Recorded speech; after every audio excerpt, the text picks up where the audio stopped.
I cannot get these images of Eldrada looking depressed out of my mind. And they really do pose the question of why does she look like this? And I think I have an answer. But before I begin, I'd just like to say that this is going to be a longer video. And whether you watch it all the way through or not, just know that I appreciate your time. So to start, I like to propose a quick question. What if the original Sunbringer, and by extension the three Sunbringers that we have right now, are, and have always been, working against humanity? Now, I know what you're thinking. How can someone that built the Bang Boost to not only serve as companions to humans, but to help them escape hollows, be against humanity? But I think I have an answer for that. So in this image right here, we get some interesting dialogue. So let's go ahead and read what it says. Someone once asked Joyous why he called the hollow Rowdata carrot. He replied, "Why not ask that woman why she made those machines look like rabbits?" Obviously talking about Sunbringer and the Bang Boos, which now that we know that, let's go ahead and read the other stuff. And every time a hollow shifts, she somehow finds a new exit almost instantly. But whenever we ask her what the trick is, she keeps changing the subject with that same sad look on her face. Interesting. That last part really stands out the most to me, because why does she look sad and why does she keep changing the subject whenever she's asked of how she knows where the exits are? And believe it or not, we already have an answer. So back in 2.5, we meet a Bangoo called Luxspring, who brings up the point that Sunbringer was a messenger of the creator. In fact, she is the blueprint. She is what the creator models all of her messengers after, and we see that with Sarah when she becomes a messenger of the creator. Now, we don't have any specific time frames of when Sunbringer became a messenger, but we do know that at some point she took an expedition inside the Limian Hollow to go mine Persiloid. That group then started to worship her as a god, and at some point betrayed her, causing Sunbringer to disappear. During her disappearance, that is when she became a messenger of the creator. Now again, we don't have any specific dates of when that happened, but I'd like to propose a theory. What if, before she built the Bang Boos, or while she was building the Bang Boos, she was already a messenger of the creator? And not only does that tie into the fact that she kept changing the subject when she was asked how she knew the Hollow's exits, but also why she always looked sad when she got asked that question. It's because, as a messenger, the creator would have ingrained all of that knowledge inside of her, and she will have such a deep and strong connection with the Hollows. Now, do I think Sunbringer is evil? Yes and no. On the one hand, I do believe that she does love humanity, but on the other hand, if you listen to what Remio says, and what the devs have been kind of framing her as in the videos, I do think that she is up to no good. Like, let's take a look at the Void Hunter weapons for a second. In Season 2, we learn that each Void Hunter weapon contains powers of the creator inside of them.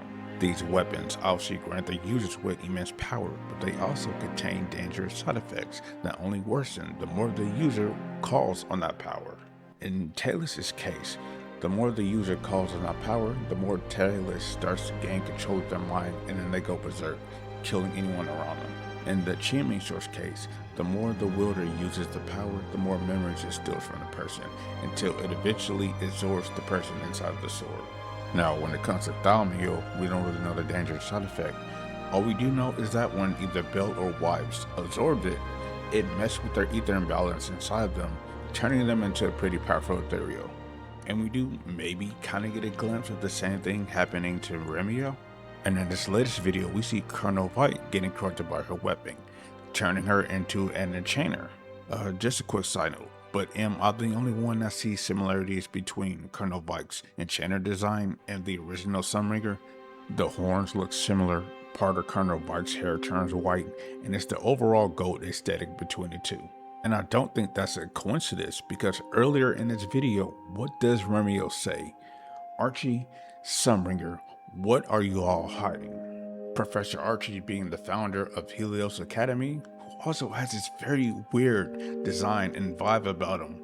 We know he goes into Hollow Zero and just vanishes. But back to the video, Remio also brings up that Helios Academy was doing experiments. So clearly, Sunbringer was involved with these experiments. And these experiments were the creations of the Void Hunter weapons. And since we know that the Void Hunter weapons contain a fragment of the Creator's power, and since we also know that Sunbringer herself was a messenger of the Creator, it paints an even clearer picture that some way or somehow they were able to replicate the powers that were inside of Sunbringer when she was a messenger and use that to help create the Void Hunter weapons. Now, you could say that the goal of these weapons were to help humanity fight back against the Hollows, but I think there's a more sinister reason for why they were made. Because after all, the entire purpose of the messengers are to help the Creator turn the entire world into a hollow. And so I believe that these weapons were actually meant to grant the Creator with more powerful soldiers. And I think that falls in line with everything else that Helios Academy has done. But there are a couple of last things that I want to touch on. Number one, why did Sunbringer split herself into 3 parts?